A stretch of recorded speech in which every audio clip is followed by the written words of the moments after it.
Hello, ma'am. Your dance energy Ma'am. is next level. What is the secret? Proper hard work only. I started Bharatnatyam when I was 3 years old. I stayed in my guru's house. So that's that very old school way of it. ఎక్కడ కర్ణాటకలో రవీంద్ర కళాక్షేత్ర అని my guru Savitha Arun ma'am. So ఆవిడే పాపం నాకు తినిపించి food పెట్టి కాల్కి ఏమైనా బొబ్బులు వస్తే సోఫ్రమైసిన్ రాసి. So I'm always grateful to my guru and I think that was my journey here. Nice. Practice that is all. I had a question for you, Harish Garu. Pawan Kalyan dance sequence చాలా joyful మంచి అవుట్కమ్తో funny వేలో వచ్చింది. So మీరు ఎలా convince చేశారు అతన్ని? That is the theme of all mix, right? Yeah, అంటే బయట ఇప్పుడు మనం ప్రాక్టికల్గా ఉండాలి. బయట మన గురించి ఏమనుకుంటున్నారు ఏంటి అనేది ఆయన చాలా ఈజీగా తీసుకుంటారు. తన మీద జోక్స్ ఉన్నా అదన్నా తను తీసుకుంటారు ఈజీగా. డ్యాన్స్ అనగానే కళ్యాణ్ గారు చాలా పాటలు నడుచుకుంటూ వెళ్తారు అనేది చాలామంది బయట మాడుకుంటారు. సో దాని మీదే ఒక పని చేద్దాం. ఎందుకంటే పాటలు ఎక్స్ట్రా రెండు పాటలు ఎక్స్ట్రా డ్యాన్స్ చేశారు కాబట్టి now we have the privilege of making little fun of that అని. అండ్ అందులో కూడా నాట్ సాంగ్ కుర్చీ మడతపెట్టి ఎందుకు తీసుకున్నాం అంటే హై ఆక్టెన్ సాంగ్స్, అంటే ఎక్కువ డ్యాన్స్ నెంబర్స్కి నడిస్తేనే ఫన్ వస్తుంది. సో అందుకు ఆ సాంగ్స్ తీసుకున్నాము. అందులో ఉన్న ప్రతి డైలాగ్ సార్ ఎంజాయ్ చేశారు. సో అందుకే ఎపిసోడ్ అంత బాగా పండింది. అందులోంచి వచ్చిందే again this reaction actually. Yeah, thank you. Ma'am, I have got one more question for you. Yes. I believe you had great experience working with Pavan Garu and Sir. But what is the toughest part that you have dealt with working with Sir? Anything discipline-wise? We keep hearing from the actors, difficult to work with few directors or No, members. not at all. I feel Any like tough experience? directors who always know their craft are proper, like they're solid. And if you know your job well, you will never find it difficult because we're there only to shoot. So if you know what they expect, discipline, yes, because mark time constraint undi. 2, you have to be on time. That comes under time, whatever. Be sure of what you have to. Presence of mind. That's a bare minimum in any job that we do. So that's what my director expected, and I feel like he pushed me to bring out the best out of me. So I feel like that I told him on the last day that I want to work with him again and again. So That's wonderful to hear, ma'am. Thank you. So ఈ movie మొత్తం చూసినాక నాకు కానీ మా ఫ్రెండ్స్కి కానీ ఫ్యామిలీకి కానీ అందరికీ అనిపించింది ఒకటే క్వశ్చన్, ఈ స్టోరీ ఓన్లీ పవన్ కళ్యాణ్ గారికి మాత్రమే సెట్ అయ్యేలాగా ఉంది. సో మీరు స్టోరీ రాసేటప్పుడే పవన్ కళ్యాణ్ ఫిక్స్ చేసుకుని రాసారా, లేకపోతే ఆఫ్టర్ పవన్ కళ్యాణ్ సెట్ చేసుకున్నాక సీన్స్ చేంజ్ చేశారా? లేదండి, అంటే ఓన్లీ పవన్ కళ్యాణ్ గారికి మాత్రమే అని కాదు. పవన్ కళ్యాణ్ గారికి సూట్ అయ్యేలాగా అంటే ఆయన బాడీ లాంగ్వేజ్లో సీన్స్ డైరెక్షన్ అలా ఉంటుంది. బట్ స్టోరీ ఇప్పుడు మీరు ఇవాళ ఓన్లీ దాన్ని ఏమంటారు ఎక్స్క్లూజివ్గా ఒక ఉమెన్ టీంతో ఎందుకు మేము ఇంటర్వ్యూ చేస్తామంటే సెకండ్ హాఫ్లో వచ్చే లీలా క్యారెక్టర్ అవ్వచ్చు. ఒక చిన్న పల్లెటూరు నుంచి మదర్ ఫాదర్ లేకుండా ఓన్లీ తాతయ్య పెంపకంలో వచ్చి ఒక రేడియో జాకీగా పనిచేస్తూ చాలా ఆవిడ ప్రోగ్రామ్ పేరే సినిమాలో లీలా గలగల విత్ లీలా. సో అలా గలగలగలా మాట్లాడే అమ్మాయికి అంత పెయిన్ వచ్చినప్పుడు తనతో పాటు తన ఫ్రెండ్ తీసుకున్న సాక్రిఫైస్ తన ప్లేస్లో ఇవన్నీ ఓన్లీ పవన్ కళ్యాణ్ గారి గురించి కాదు కదా. ఇట్స్ అ స్ట్రాంగ్ స్టోరీ అండి.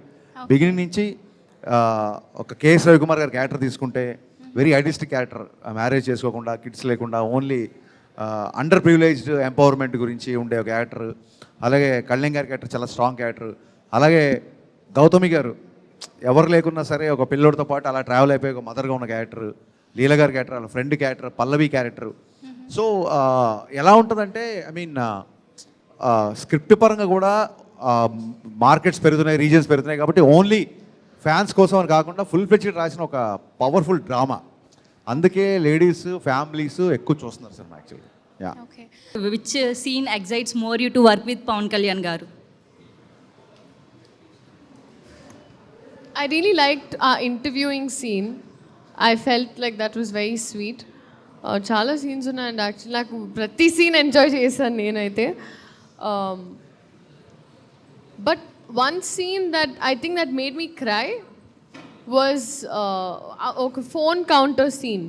సినిమా మీరు చూసారు కాబట్టి మీకు తెలుసు. ఆ సీన్ ఆ సీన్ అప్పుడు I think I broke down. I feel like అలాంటి ఒక పెద్ద మనిషి నేను ఉన్నాను అంటాం. I think as women we're very emotional, right? We're very sensitive. Like, I mean, men also, but they don't show it. మనం కొంచెం ఎక్కువ చూపిస్తాం. ఆ So sometimes- సీన్ రాసింది ఒక మ్యానే బేసిక్. యా కానీ ఆ టైంలో ఒక మనిషి తోడున్నారు, ఒక మనిషి మనతో ఉన్నారంటే చాలు. వీల్ హ్యాండిల్ ఆ battle from they, but we just need to hear that. So I feel like అలాంటి నువాన్సెస్ చాలా బ్యూటిఫుల్గా ఆ సీన్ అప్పుడు నేను జెన్యున్గా ఎడ్ చేశాను. Like I genuinely felt like I wish I had someone like that. Phone call వచ్చి దేఖ్లేంగే సాల సాంగ్ లీడ్ సీన్ యాక్చువల్గా. యా, తాతయ్య వచ్చినప్పుడు హీరో గారు ఫోన్ చేస్తారు కదా, ఆ సీన్ యా చాలా బాగా చేసింది యాక్చువల్గా. అండ్ సార్ మీరు ఏ సీన్ పవన్ కళ్యాణ్ గారితో చెయ్యాలి అని రాశారు ఇది మొత్తం సినిమాలో అన్ని సీన్లు. అలా కాదు, ఆ యాజ్ ఎ scene, ఈ scene, ఆ ఫ్యాన్ scene, ఈ బాయ్గా scene ఈ లేదు. సీన్ నేను చెయ్యాలి ఫ్యాన్స్ కోసం అని అలా. నేను బాగా ఇష్టపడిన సీన్ ఇంటర్వెల్ విలన్తో వార్నింగ్ సీను. ఆ తర్వాత సెకండ్ హాఫ్లో విలన్కి వచ్చి Parthivan house night father and son drink చేస్తుంటే వచ్చి వాళ్ళతో మాట్లాడే సీను. అలాగే రాశి ఖన్నాకి బ్రేకప్ గురించి చెప్పేసాను. దోస్ ఆర్ మై ఆయన నేను అనుకున్నట్టుగా పర్ఫామ్ చేసిన సీన్స్, మై ఫేవరెట్ సీన్స్. అవి నేనే రిపీట్ చూస్తాను. Okay sir. Hi, sir. This time my question is for you, sir. Pawan Kalyan garu వచ్చి నుంచుంటేనే మాకు చాలు, స్క్రీన్ ప్రెసెన్సే మాకు చాలు, but dialogues from him are more effective. మీరు పర్టికులర్గా అంటే mass dialogues we have many from you with him. పర్టికులర్గా అమ్మ చేతి వంట అమృతం, నాన్న చేతి వంట నైవేద్యం, that particular dialogue, what was the thought process, sir? అది ఆయన చేత చెప్పించాలి అనేది ఎలా అనిపించింది మీకు? ఏం లేదు, బేసిక్గా ఏన్షియంట్ టైం నుంచి వంట అనగానే నలుడు, నలపాకం, నలభీమ పాకం ఇలా అంటుంటారు కదా. వంట చేసేవాళ్ళు ఎప్పుడు మగవాళ్ళే. అదే దాని డైలాగ్ని చాలా కామెడీగా చెప్పాం. మగాడు పుట్టిందే వంట చేయడానికి, మధ్యలో మర్చిపోయాడు ఎదవా అని చెప్పేసింది అందుకే అనమాట, ఫన్నీగా ఉంటుందని. అండ్ మీరు చూడండి, ఫేమస్ రెస్టారెంట్కి వెళ్ళండి, ఒకసారి కిచెన్లోకి వెళ్ళండి, ఆల్ షెఫ్స్ ఆర్ మేల్. మేము అంటే వరల్డ్ క్లాస్ షెఫ్స్ మగవాళ్ళలో ఉన్నా సరే వంట అనగానే మీకే క్రెడిట్ ఇచ్చేసి మేము సైలెంట్గా బ్యాక్ స్టేజ్ తీసుకున్నాం. కాబట్టి యూ షుడ్ అప్రిషియేట్ మమ్మల్ని మీరు. అండ్ ఓన్లీ మాస్ డైలాగ్స్ కాదు ఈ సినిమాలో. రీసెంట్గా ఐఎమ్ బీయింగ్ సో, నేను ఎక్కువ ఈ మధ్య భగవద్గీత అది చదవడం మూలంగా బయట విన్నది భగవద్గీత, ఆ లైన్ గీసిన తర్వాత ఇది భగవద్గీత. అలాగే మనందరం గుర్తుపెట్టుకోవాల్సింది ఏంటంటే హైందవ ధర్మంలో యుద్ధం అనేది మన డిఎన్ఏలో ఉంది. యుద్ధం అంటే కేవలం ఆయుధం పట్టుకొని వెళ్ళడమే కాదు, అది సైకలాజికల్గా అవ్వచ్చు, ఒక భావజాలంతో అవ్వచ్చు, ఒక వాయిస్ వినిపించడం కూడా. ఇప్పుడు మీరు ఉమెన్ మీ తరఫు నుంచి ఒక వాయిస్ వినిపిస్తారు కదా, that's also comes in to the fight. యుద్ధం అనేది మన ధర్మంలో కొన్ని వేల సంవత్సరాల నుంచి ఉంది, మనం దాన్ని ఎప్పుడూ మర్చిపోకూడదు. సో అందుకే డైలాగ్ రాజా, భగవద్గీత యుద్ధం మధ్యలో చెప్పారు, కౌరవులకి పాండవులకి మధ్యలో చెప్పారు, కానీ యుద్ధాన్ని మధ్యలో వదిలేమని చెప్పలేదు. So that is the spirit.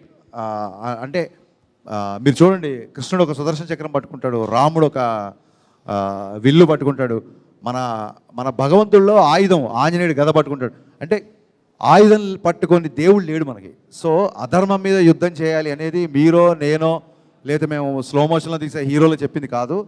It's in our DNA, it's in our tradition, it's in our culture. So my dear women, don't ever forget to fight for what ever you deserve actually. Thank you sir, thank you. Most funniest person ఎవరికి ఇస్తారు మీరు షూటింగ్లో ఉన్నప్పుడు? Actually Bobby గారు ఉన్నారు, ఆయన ప్రతిదానికి ఆయన టార్గెట్ అయిపోయేవారు సెట్లో. బాబీ గారు అని, so he use to handle, ఆయన పాపం పచ్చడైపోయేవారు అందరి మధ్యలో. He use to handle that, he use to handle dates, he use to handle. So ఆయనకి ఇస్తా. ఆయన పాపం చూడడానికి ఇట్లాగే ఆయన చూసిన వెంటనే ఒక బ్యాక్గ్రౌండ్ మ్యూజిక్ వస్తుంది, సాంప్రదాయ. Thank you. ఆయనకి మీరు చేసిన అన్ని రోల్స్లో మీ సూటబుల్ ఏది పర్సనాలిటీకి? With which role you identify yourself? I think Leela was a character very similar to mine. Okay. Leela అనేది ఒక మెటాఫిజికల్ నేమ్ అండి. లీలగా గుర్తుంది అంటే which doesn't have full space in your life. అమ్మాయి క్యారెక్టర్ కూడా హీరో జీవితంలోకి అలా లీలలాగా వచ్చి వెళ్ళిపోద్ది కాబట్టే లీలా అని పెట్టా. ఇంత ఆలోచించి పెడతాను నేను. మళ్ళీ మాస్ డైరెక్టర్ అంటారు. Thank you sir. So basically I'm from Karnataka. Oh wow, ಹೇಗಿದ್ದೀರಾ? ಆರಾಮಿದ್ದೀನಿ ನೀವು? ಆರಾಮಾಗಿದ್ದೀರಾ? ಎಲ್ಲಿಂದ ನೀವು? కళ్ళలు మాడుకోండి, మేము వెళ్తాం ఇంకా. So I want to ask, what is the one thing that you miss about Karnataka? Of course, the people. I think ನಾನು ಅಲ್ಲಿ promotions ಮಾಡ್ತಾ ಇದ್ದೆ ತುಂಬ. ಸೊ ಆ ಟೈಮಲ್ಲಿ ನಾನು ತುಂಬ ನನ್ನ ಫ್ಯಾಂಡಮ್ ಇದೆಲ್ಲ ಅರ್ಥ ಆಗಿದ್ದೆ ಕರ್ನಾಟಕದಿಂದ. ಸೊ ನಾನು ಸಿನಿಮಾಲಿ ಹುಟ್ಟಿದ ಸ್ಯಾಂಡಲ್ವುಡ್ ಅಂತ ನಾನು ಹೇಳ್ತಾ ಇರ್ತೀನಿ. But and also the idlis, I don't know, benne dosa, idli, all of that I miss a lot. What did she say in Kannada? Did she say any comment on me? No, I am good. Harish Shankar ಅವರು ಆದಷ್ಟು ಬೇಗ ನಮ್ಮ ಕನ್ನಡ ಇಂಡಸ್ಟ್ರಿಯಲ್ಲೂ ಒಂದು ಎಲ್ಲ ಲ್ಯಾಂಗ್ವೇಜಸಲ್ಲಿ ರಿಲೀಸ್ ಆಗೋ cinema ಅವ್ರು ಡೈರೆಕ್ಟ್ ಮಾಡ್ಬೇಕಂತ ನಾವು ಮನಸ್ಫೂರ್ತಿಯಾಗಿ ನಾವು ಕೇಳ್ಕೊತಾ ಇದ್ದೀವಿ. ఏంటి హరీష్ శంకర్ ఏ లాంగ్వేజ్ రాదా ఏమంటున్నా? మీ వన్ లైనర్స్ కన్నడలో కూడా మేము వింటే బాగుంటుందని మాకు. Okay, thank you so much. Hi. Hello. Actually, you are a fantastic dancer. Thank you. So, I would like to know, ఇప్పటివరకు మీరు చాలా సాంగ్స్ చేశారు కదా, సో దాంట్లో which one you felt difficult? So difficult about moves and steps. తనకు బాగా కష్టపడి చాలా ఇబ్బందికి పెట్టిన సాంగ్ ఉస్తాద్లో తొలి ప్రేమ సాంగే. ఎందుకంటే తనకి డ్యాన్స్ వచ్చి కదా, దీంట్లో నడుచుకుంటూ వెళ్ళిపోవాలి కదా, చాలా ఇబ్బంది పడిపోయింది. చాలా ఇబ్బంది పడిపోయింది, అయ్యో అసలు ఎలా నడవాలి అని. దాంట్లో ఒక బిట్ ఉంటుందండి, ఒక running shot where she imagining, అమ్మాయి ఇమాజిన్ చేసిందని ఇక్కడ ఆగిపోద్ది, ఫ్రీజ్ అయిపోద్ది, ఇలా నడుచుకుంటూ వెళ్ళిపోతుంది. సో ఆ షాట్ అప్పుడు యాక్చువల్లీ కొంచెం షూట్ చేసాం, ఒక కాంటెంపరీ స్టైల్లో తను అటు ఇటు డాన్స్ చేస్తున్నట్టు. ఈయన డాన్స్ రాకుండా ఉండేటట్టుగా చేయాలి అన్న. అంటే ఓకే సార్, కొరియోగ్రాఫర్ లేడు అసలు, మొత్తం సాంగ్ కొరియోగ్రాఫర్ లేడు. ఆ మూమెంట్ తను చేస్తే నేను కరెక్ట్ చేయడం, కొన్ని నేను చూపించడం, కొన్ని తను చూపించడం, ఇలాగే జరిగింది.